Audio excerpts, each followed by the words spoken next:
नमस्ते दोस्तों, आज हम बात करेंगे एक बहुत ही महत्वपूर्ण धर्म के बारे में, बौद्ध धर्म। ये एक आध्यात्मिक सिद्धांतों और धार्मिकता का समृद्ध से भरी पूरी प्रणाली है। वीडियो शुरू करने से पहले मेरे YouTube पे आपका स्वागत है। वीडियो को लाइक करें, शेयर करें और सब्सक्राइब जरूर करें। तो चलिए शुरू करते हैं। बौद्ध धर्म एक आध्यात्मिक यात्रा। बौद्ध धर्म का इतिहास गौतम बुद्ध से आरंभ होता है। बुद्ध शुद्धोधन के पुत्र थे। उन्हीं की शिक्षाओं पर बौद्ध धर्म की नींव पड़ी। अहिंसा के मार्ग को दिखाने वाले भगवान बुद्ध दिव्य आध्यात्मिक विभूतियों में अग्रणी माने जाते हैं। भगवान बुद्ध के बताए सिद्धांतों को मानने वाले भारत समेत दुनिया भर में करोड़ों लोग हैं। बौद्ध धर्म, जिसे बुद्ध धर्म और धर्म विनय, बुद्ध की शिक्षाओं पर आधारित एक भारतीय धर्म या दार्शनिक परंपरा है।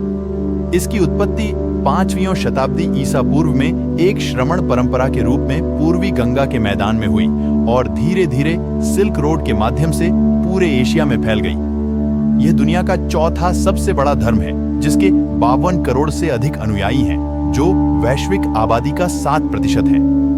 बौद्ध धर्म एक भारतीय धर्म या दर्शन है। बुद्ध जागृत व्यक्ति, एक श्रमण थे जो दक्षिण एशिया में 6ठी या 5वीं शताब्दी ईसा पूर्व रहते थे। बौद्ध धर्म के अनुयायी, जिन्हें हिंदी में बौद्ध कहा जाता है, प्राचीन भारत में खुद को शाक्य एस या शाक्य भिक्षु कहते थे। बौद्ध विद्वान डोनाल्ड एस. लोपेज का दावा है कि उन्होंने भी बौद्ध शब्द का इस्तेमाल किया था। हालांकि विद्वान रिचर्ड कोहेन का दावा है कि उस शब्द का इस्तेमाल केवल बाहरी लोगों द्वारा बौद्धों का वर्णन करने के लिए किया गया था। आइए हम अब बात करेंगे बुद्धिज्म के फाउंडर गौतम बुद्ध के बारे में। गौतम बुद्ध, शुरुआत में गौतम बुद्ध का जन्म नेपाल के लुम्बिनी नामक स्थान पर हुआ था, जो आज बौद्ध धर्म का महत्वपूर्ण तीर्थ स्थल है। उनका असली नाम सिद्धार्थ था, जो एक क्षत्रिय राजकुमार थे। उनके पिता का नाम शुद्धोधन और माता का नाम माया देवी था। उनका असली नाम सिद्धार्थ था और उन्होंने गौतम बुद्ध बनने के बाद दुनिया भर में अपनी शिक्षाओं का प्रचार प्रसार किया। लुम्बिनी वन नेपाल के तराई क्षेत्र में कपिलवस्तु और देवदह के बीच नौतनवा स्टेशन से 8 मील दूर पश्चिम में रुक्मिनदेई नामक स्थान के पास स्थित था। कपिलवस्तु की महारानी महामाया देवी के अपने नैहर देवदह जाते हुए रास्ते में प्रसव पीड़ा हुई और वहीं उन्होंने एक बालक को जन्म दिया। शिशु का नाम सिद्धार्थ रखा गया। गौतम गोत्र में जन्म लेने के कारण वे गौतम भी कहलाए। क्षत्रिय राजा शुद्धोधन उनके पिता थे। परंपरागत कथा के अनुसार सिद्धार्थ की माता का उनके जन्म के 7 दिन बाद निधन हो गया था। उनका पालन पोषण उनकी मौसी और शुद्धोधन की दूसरी रानी महाप्रजावती गौतमी ने किया। शिशु का नाम सिद्धार्थ दिया गया, जिसका अर्थ है वह जो सिद्धि प्राप्ति के लिए जन्मा हो। जन्म समारोह के दौरान साधु दृष्टा आसित ने अपने पहाड़ के निवास से घोषणा की, बच्चा या तो एक महान राजा या एक महान पवित्र पथ प्रदर्शक बनेगा। शुद्धोधन ने 5वें दिन एक नामकरण समारोह आयोजित किया और 8 ब्राह्मण विद्वानों को भविष्य पढ़ने के लिए आमंत्रित किया। सभी ने एक सी दोहरी भविष्यवाणी की कि बच्चा या तो एक महान राजा या एक महान पवित्र आदमी बनेगा।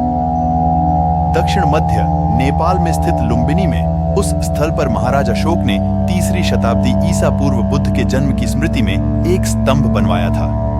बुद्ध का जन्म दिवस व्यापक रूप से थेरावदा देशों में मनाया जाता है। सिद्धार्थ का मन बचपन से ही करुणा और दया का स्रोत था। इसका परिचय उनके आरंभिक जीवन की अनेक घटनाओं से पता चलता है।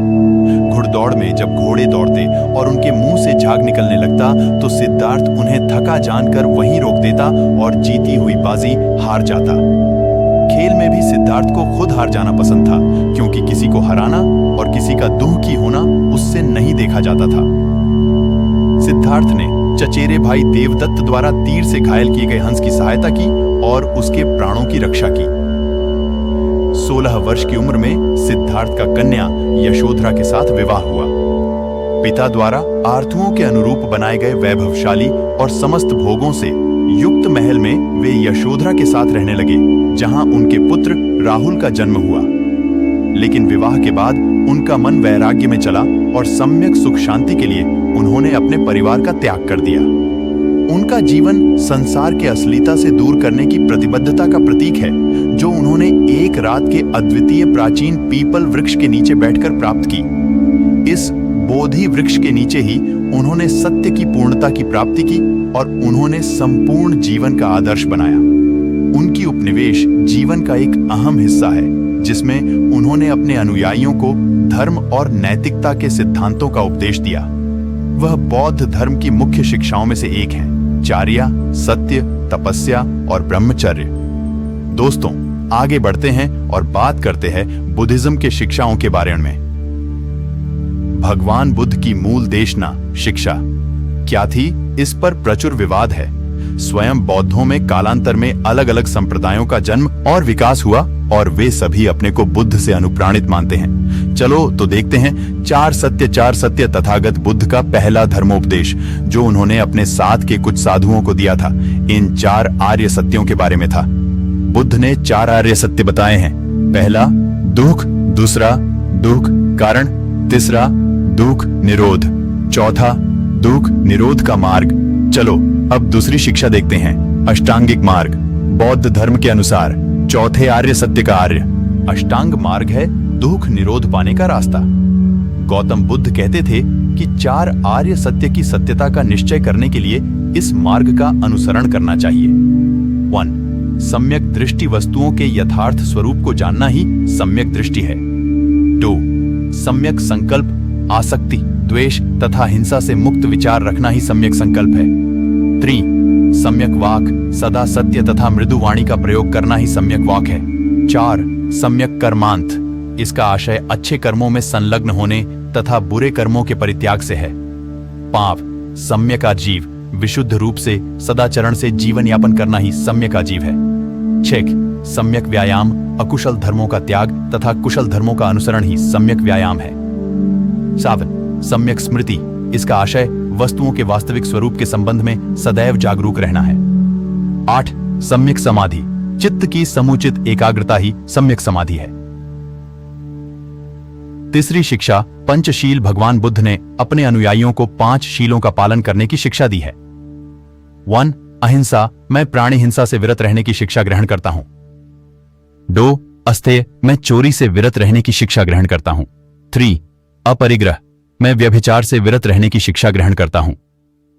4. सत्य, मैं झूठ बोलने से विरत रहने की शिक्षा ग्रहण करता हूं। 5. सभी नशा से विरत, मैं पक्की शराब, कच्ची शराब, नशीली चीजों के सेवन से विरत रहने की शिक्षा ग्रहण करता हूं। अब बात करेंगे संप्रदाय मतलब सेक्ट्स के बारे में। बौद्ध धर्म में संघ का बड़ा स्थान है। इस धर्म में बुद्ध, धम्म और संघ को त्रिरत्न कहा जाता है। संघ के नियम के बारे में गौतम बुद्ध ने कहा था कि छोटे नियम भिक्षुगण परिवर्तन कर सकते हैं। वर्तमान में इन संघ में प्रमुख संप्रदाय या पंथ थेरवाद, महायान और वज्रयान है। भारत में बौद्ध धर्म का नवयान संप्रदाय है, जो भीमराव आंबेडकर द्वारा निर्मित है। पहला सेक्ट है थेरवाद। थेरवाद सेक्ट बुद्ध के मौलिक उपदेश ही मानता है। Sri Lanka, Thailand, Myanmar, Cambodia, Laos, Bangladesh, Nepal आदि देशों में थेरवाद बौद्ध धर्म का प्रभाव है। दूसरा सेक्ट है महायान। महायान बुद्ध की वास्तविक शिक्षाओं का पालन नहीं करता। बुद्ध के अलावा हजारों बोधिसत्व की पूजा करता है। महायान बुद्ध की पूजा करता है। चीन, जापान, उत्तर कोरिया, वियतनाम, दक्षिण कोरिया आदि देशों में प्रभाव है। तीसरा सेक्ट है वज्रयान। ये सेक्ट महायान की शाखा है।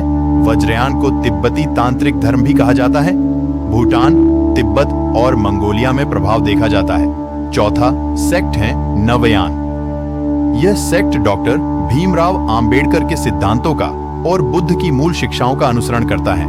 महायान, वज्रयान, थेरवाद से भिन्न सिद्धांत भारत में मुख्यतः महाराष्ट्र में प्रभाव पाया जाता है। चलिए अभी देखते हैं बुद्धिज्म के प्रमुख तीर्थ। भगवान बुद्ध के अनुयायियों के लिए विश्व भर में 5 मुख्य तीर्थ मुख्य माने जाते हैं। 1. लुम्बिनी, जहां भगवान बुद्ध का जन्म हुआ। 2. बोध गया, जहां बुद्ध ने ज्ञान प्राप्त हुआ। 3. सारनाथ, जहां से बुद्ध ने दिव्य ज्ञान देना प्रारंभ किया। 4. कुशीनगर, जहां बुद्ध का महापरिनिर्वाण हुआ। निष्कर्ष तो दोस्तों, ये थी बुद्धिज्म की कहानी, राइज और दुनिया में कंट्रीब्यूशन की। इस बौद्ध धर्म के सारे सिद्धांतों और स्थलों को जानने के बाद आपको धार्मिक और आध्यात्मिक जीवन में एक नया दिशा मिल सकता है। आपके प्रश्न